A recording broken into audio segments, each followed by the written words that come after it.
तो सभी बच्चों का स्वागत है और आज से हम लोग स्टार्ट करेंगे कक्षा 10वीं की गणित। और इसमें जो हमारा पहला अध्याय है वो है वास्तविक संख्याएं, जिसे हम कहते हैं रियल नंबर। तो आज के वीडियो लेक्चर में हम जानेंगे कि वास्तविक संख्याएं क्या कहलाती हैं। इसके बाद हम पढ़ेंगे एल्गोरिथम और प्रमेयिका में क्या अंतर है। इसके बाद करेंगे उदाहरण 1। तो मैंने थोड़ा सा आपको क्रम बता दिया है ताकि आप एक के बाद एक चीज़ों को रिलेट कर पाएँ और गणित को बड़ी आसान तरीके से अच्छे से समझ पाओ। तो चलिए शुरुआत करते हैं।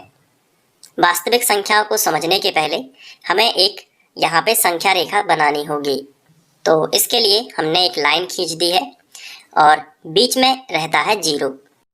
अब इसके बाद 0 के इस तरफ रहती हैं धन की संख्याएं, जैसे 1, 2, 3, 4, 5, 6 और 7। इसी तरीके से 0 के इस तरफ माइनस में होती हैं, -1, -2, यहाँ पे -3, -4, आगे अनंत तक जहाँ तक गिनती बनी हुई है, -5, -6 और यहाँ पे भी अनंत तक 6, 7, 8, 9, 10, 11, 12 जहाँ तक गिनती बनी है अनंत तक। ये कहलाती है संख्या रेखा, मतलब रेखा पर संख्याएं हैं इसलिए संख्या रेखा। अब इसी में हम वर्गीकृत कर सकते हैं। कई प्रकार की संख्याएं होती हैं, जैसे पहले नंबर पर आती है पूर्ण संख्या, जिसे हम होल नंबर भी कहते हैं। तो पूर्ण संख्या किसे कहते हैं या पूर्ण संख्याएं किन्हें कहते हैं, ध्यान से समझो।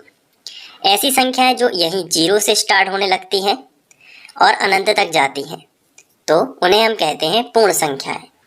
मतलब ये देखो 0 से स्टार्ट हुआ और 0 से इस तरफ की सारी संख्याएं अनंत तक की सारी संख्याएं क्या कहलाएंगी, पूर्ण संख्याएं। अगर आपसे कोई पूछे 2 कैसी संख्या है तो आप बता दोगे पूर्ण संख्या, 1 कौन सी संख्या है तो आप बता दोगे पूर्ण संख्या, 4 कौन सी संख्या है पूर्ण संख्या। मतलब 0 भी क्या है, एक पूर्ण संख्या। तो 0 शामिल है, 0 के बाद की जितनी संख्या है प्लस में वो सारी की सारी क्या है, पूर्ण संख्या है। इसके बाद आती है प्राकृत संख्या। प्राकृत संख्याएं या नेचुरल नंबर। तो प्राकृत संख्याएं कौन सी संख्याएं होती हैं, जो 1 से शुरू होती हैं और अनंत तक जाती हैं, जो 1 से शुरू होंगी और फिर अनंत तक जाएंगी।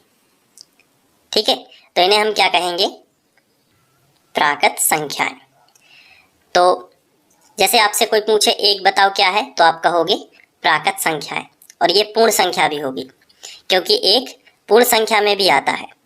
लेकिन आपसे कोई पूछे 0 तो आप कहोगे 0 पूर्ण संख्या है लेकिन प्राकृतिक नहीं है, क्योंकि प्राकृत संख्या कहाँ से स्टार्ट होगी, 1 से।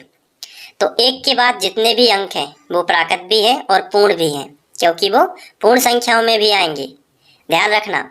लेकिन 0 केवल पूर्ण संख्या है, प्राकृत संख्या नहीं है, क्योंकि प्राकृत संख्या कहाँ से स्टार्ट होती है, 1 से शुरू होती है और अनंत तक जाती है। तो आप यहाँ पे लिख सकते हो कि ऐसी संख्याएं जो 0 से शुरू होके अनंत तक जाती हैं, आप डेफिनेशन बना सकते हो इसकी। ऐसी संख्याएं जो 0 से शुरू होकर अनंत तक, 9th में हमने पढ़ी हुई हैं। प्राकृत संख्याएं जो 1 से शुरू होती हैं और अनंत तक जाती हैं, इन्हें हम क्या कहते हैं, प्राकृत संख्याएं। पूर्ण संख्याओं को बताओ इंग्लिश में क्या बोलते हैं, पूर्ण संख्याओं को होल नंबर और प्राकृत संख्या को नेचुरल नंबर। ठीक है, तो पूर्ण संख्या है और प्राकृत संख्या। जैसे मैंने आपसे पूछा, चलो टेस्ट ले लेता हूँ थोड़ा सा, ये बताओ ये 5 क्या है, पूर्ण संख्या है कि प्राकृत संख्या है, बताओ ये 5 बताओ क्या है।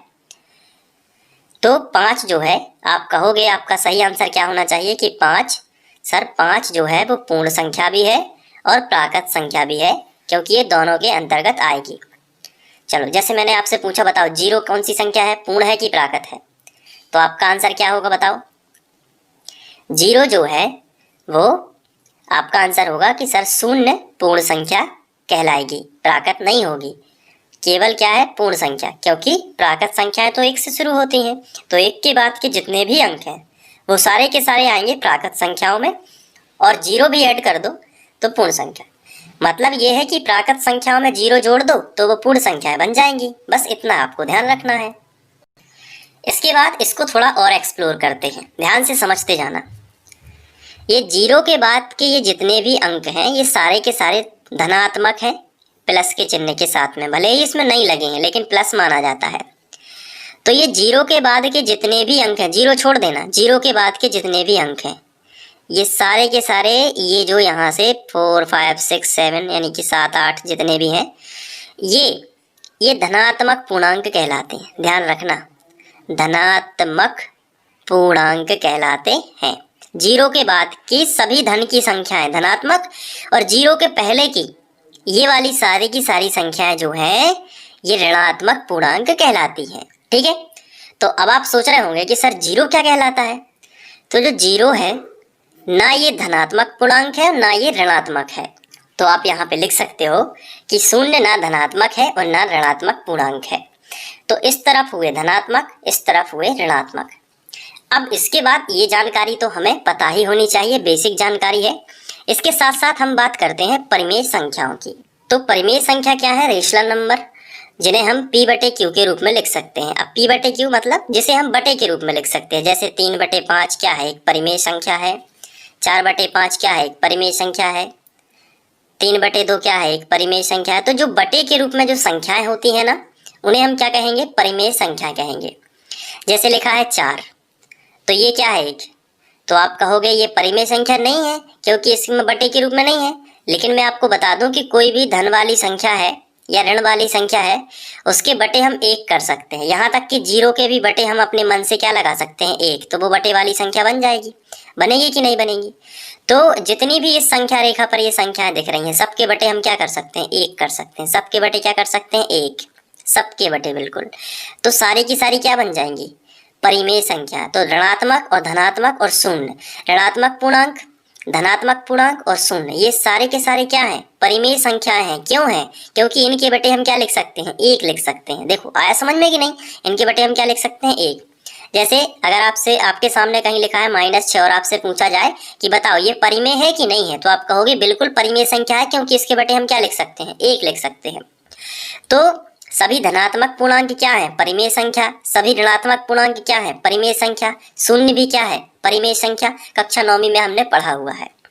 तो परिमेय संख्या क्या होती हैं? जो बटे के रूप में होती हैं। और कोई भी पूर्णांक जो है, चाहे वो धनात्मक हो चाहे वो ऋणात्मक हो, उसके बटे हम क्या लिख सकते हैं? 1 लिख सकते हैं अपने मन से, क्योंकि किसी भी संख्या के बटे हम 1 लिख सकते हैं। तो परिमेय संख्या ये कहलाएंगी। अब इसके बाद आती है बारी अपरिमेय संख्याओं की।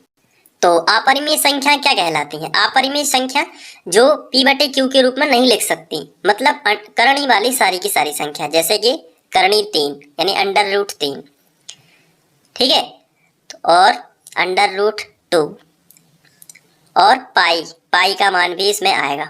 वो वाला 22/7 नहीं, 3.14, क्योंकि उसके बाद दशमलव के बाद 50 स्थानों तक निर्धारित किया गया है, और भी हो सकता है। तो पाई भी क्या है? अपरिमेय संख्या, मतलब जो रूट के रूप में होते हैं। अब इसका मतलब ये मत कर लेना कि √4 है तो ये अपरिमेय है, नहीं, क्योंकि इसका वर्गमूल निकलता है। इसका 4 का वर्गमूल क्या होगा? 2, और 2 क्या है? एक धनात्मक पूर्णांक। धनात्मक पूर्णांक के बटे 1 कर दोगे तो वो क्या बन जाएगी? परिमेय संख्या। तो ये गलती कभी मत कर देना। ऐसी संख्या लिखना जिनके वर्गमूल नहीं निकलते हैं, जैसे √5, √7, ये सारी की सारी क्या है? अपरिमेय संख्या। कैसी है? अपरिमेय संख्या। और इन सभी संख्याओं को मिला दो, परिमेय और अपरिमेय, तो बनते हैं वास्तविक संख्या, जो हमारे चैप्टर का नाम है। यहाँ पे खत्म हो जाता है ये वास्तविक संख्या। तो वास्तविक संख्या क्या है? परिमेय संख्या और अपरिमेय संख्याओं का मिश्रण वास्तविक संख्याएं कहलाता है, जिन्हें हम रियल नंबर क्या बोलते हैं? Real number. समझ में आया कि नहीं? कम समय में ज्यादा समझना है अपन को, टाइम नहीं है इतना, स्कूल भी जाना है, होमवर्क भी करना है, सब चीजें करनी है ना। तो परिमेय संख्याएं और अपरिमेय संख्याएं, मतलब वास्तविक संख्याओं में सभी धनात्मक पूर्णांक आते हैं, सभी ऋणात्मक पूर्णांक आते हैं, शून्य भी आता है, इसके साथ साथ रूट वाली संख्याएं भी आती हैं। सभी दुनिया की जितनी भी संख्याएं हैं सब वास्तविक संख्याओं में आएंगी, रियल नंबर में आएंगी। तो वास्तविक संख्याओं की डेफिनेशन क्या होगी? परिमेय संख्याएं और अपरिमेय संख्याओं को या का मिश्रण वास्तविक संख्याएं कहलाता है। या आप लिख सकते हो कि सभी प्रकार की परिमेय संख्याएं और अपरिमेय संख्याएं वास्तविक संख्याएं कहलाती हैं। तो ये वास्तविक संख्या, हालांकि डेफिनेशन आपसे एग्जाम में नहीं पूछी जाएगी, बस बेसिक आपको